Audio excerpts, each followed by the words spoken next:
Hello dear all, मैं हूं चंद्रभान प्रसाद और आपका दलित नोट पावर पर स्वागत है।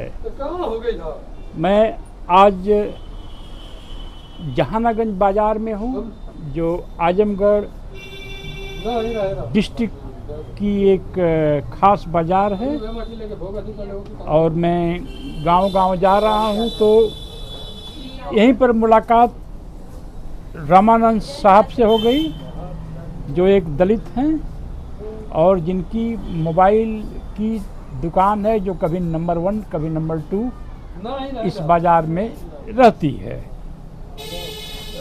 इन रामानंद साहब की एजुकेशन 1977 में का जन्म 1977 में हुआ है और हाई स्कूल की पढ़ाई इन्होंने पूरी की है।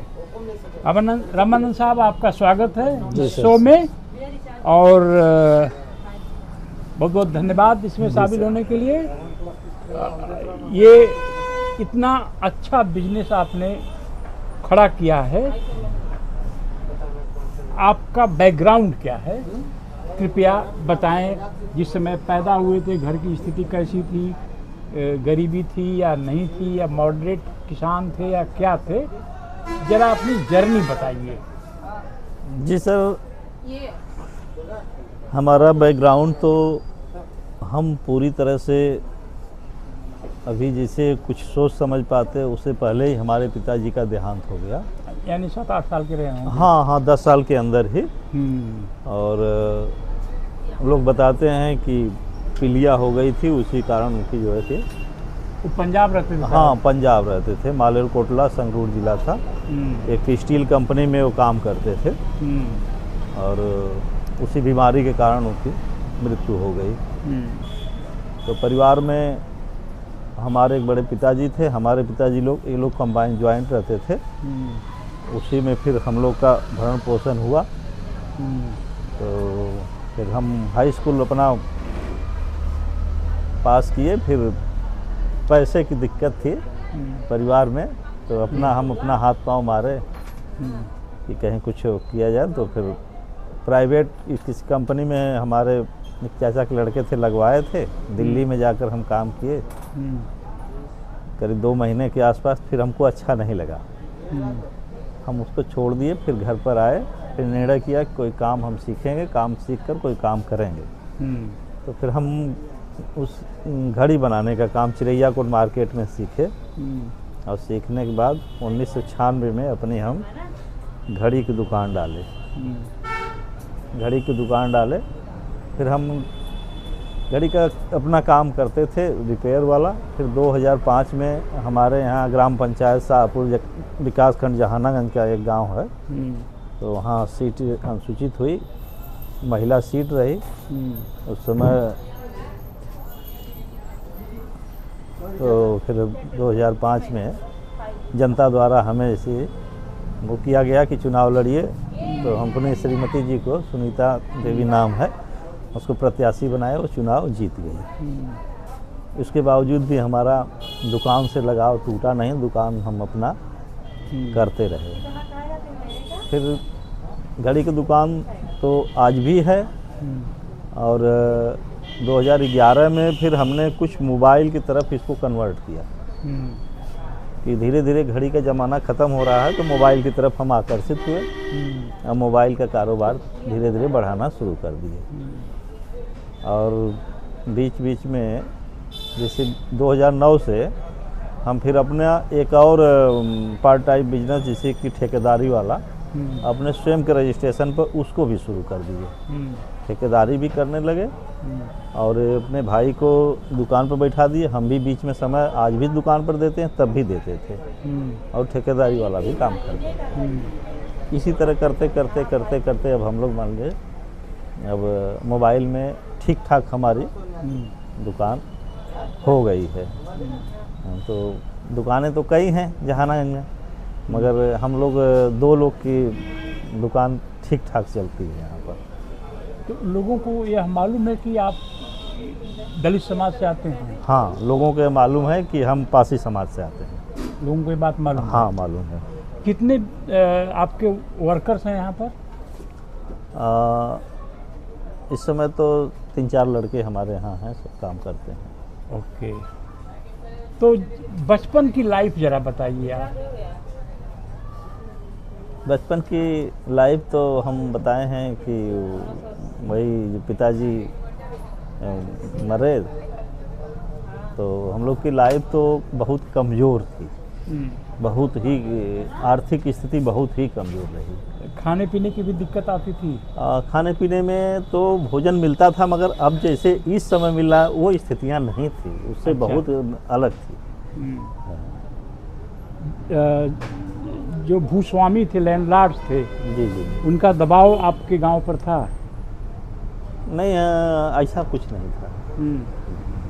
अच्छा जी तो लोग तो अधिकतर हलवाई वगैरह वहीं करते थे?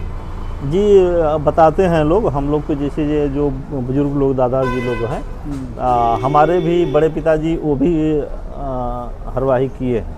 अच्छा, हाँ। तो उस समय दबाव था? नहीं, हम जैसे वो किए थे, जब हम होश में आए तब वो नहीं कर रहे थे, तब घर पर ही अपना बराबर हो खेती, गया था। हाँ, अपना खेती बाड़ी वो करते थे। हाँ हाँ, अच्छा जी। अब क्या स्थिति है? अब स्थिति तो ठीक है, अच्छे से भोजन मिल रहा है, कपड़ा लत्ता मिल रहा है, बच्चों को पढ़ा लिखा ले रहे हैं हम लोग, अब तो ठीक ठाक है। बच्चे क्या करते हैं आपके? हमारे सर 3 बच्चे हैं। और एक सबसे बड़ा बच्चा जो है वो BA फाइनल कर चुका है, और वो BTC में उसका वो काउंसलिंग होना है। और बीच वाला बच्चा BA सेकेंड ईयर है, और जो सबसे छोटा बच्चा है 3रे नंबर पर, वो इंटर फाइनल इस वर्ष परीक्षा देगा। अच्छा, तो फ्यूचर क्या देखते हैं आप? फ्यूचर तो आने वाले 15 साल में जी आप कहाँ तक होंगे, क्या कर रहे होंगे? मुख्य उद्देश्य तो सर ये है कि अपने बच्चों को थोड़ा पढ़ा लिखा कर सही दिशा दे दी जाए, यही मुख्य उद्देश्य है। कि अगर उन सबों को अच्छे से पढ़ाई लिखाई हो जाए, किसी दिशा में नौकरी आने, कुछ इस तरह का अच्छे, मुख्य तो उद्देश्य है कि नहीं कि कोई नौकरी मिल जाए। अगर नौकरी नहीं मिलती है तो लास्ट ऑप्शन है कि फिर बिजनेस वाले में लाना है। अच्छा, एजुकेशन पहला ऑप्शन है और सरकारी नौकरी, जी। दूसरा ऑप्शन बिजनेस है। हाँ, बिजनेस पहला ऑप्शन क्यों नहीं है? बिजनेस तो हम कर ही रहे हैं, तो बच्चे जिधर जाना चाह रहे हैं तो उसको ज़्यादा फिर उसके मोड़ना भी ठीक नहीं है। अच्छा, उनके ऊपर भी डिपेंड करता है। तो अभी उन सबों का ये है कि नहीं, हम लोग तैयारी करेंगे और अपने पैर पर खड़ा होंगे, सरकारी नौकरी की तरफ जी जी जाने की कोशिश करेंगे। आप समाज के जो नवयुवक हैं, जो बहुत सारा BA BTC करके जी जी बैठे हुए हैं, जी जी उम्र निकलती जा रही है, जी। तो उससे क्या कुछ चिंता होती है? हाँ, चिंता तो होती है, तैयारी कर कर बैठे हैं, नौकरी नहीं मिलेगी तो दिक्कत तो है ही है उन लोगों के लिए।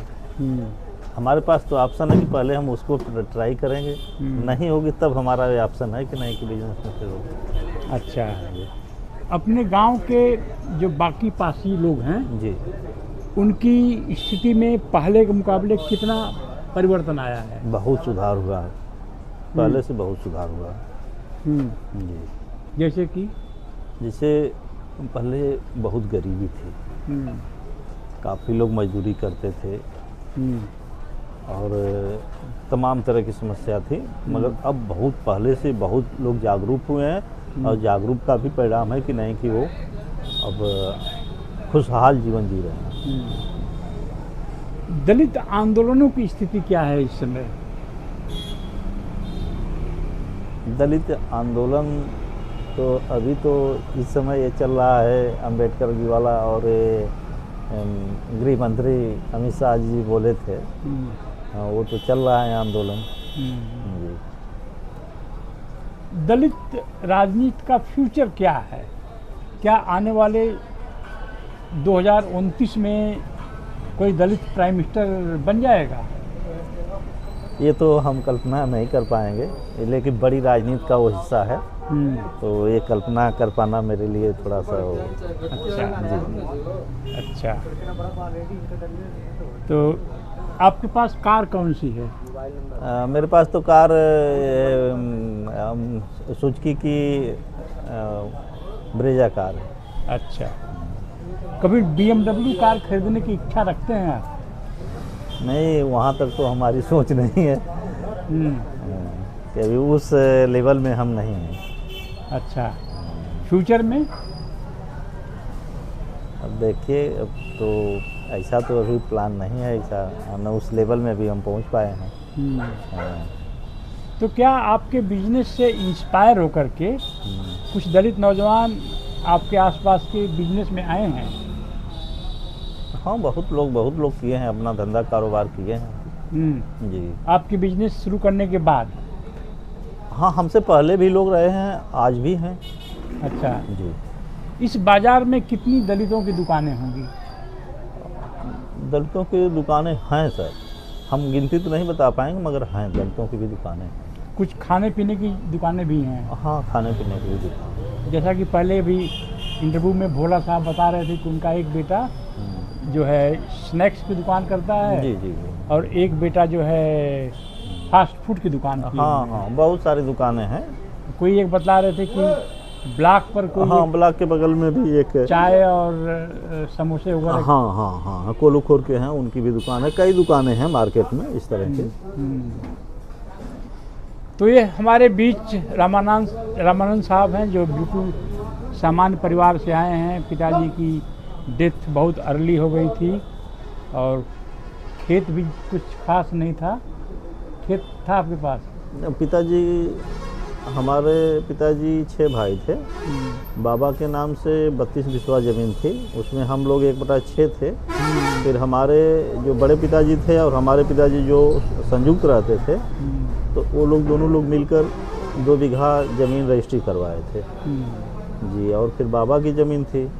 फिर हम लोग भी अपना जब कुछ कमाने धमाने लगे तो कुछ हम लोग भी अपना जैसे ज़मीन बनाया।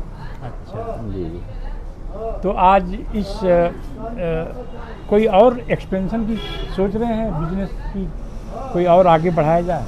इसी को बड़ा करने के मूड में है कि और बड़ा। हाँ, और बड़ा। हाँ। इसलिए दूसरे तरफ जाएंगे तो न जाने क्या होगा, इसमें अनुभव है तो इसका लाभ मिलेगा। तो रामानंद साहब का ये कहना है कि इस बाज़ार में कई दलितों की दुकानें हैं, खाने पीने की भी दुकानें हैं। हाँ। और यह इसी बिजनेस को और आगे बढ़ाना चाहते हैं जी। आपको मेरी शुभकामनाएं। और मैं चाहूँगा कि आप BMW और मर्सिडीज का भी ड्रीम देखें।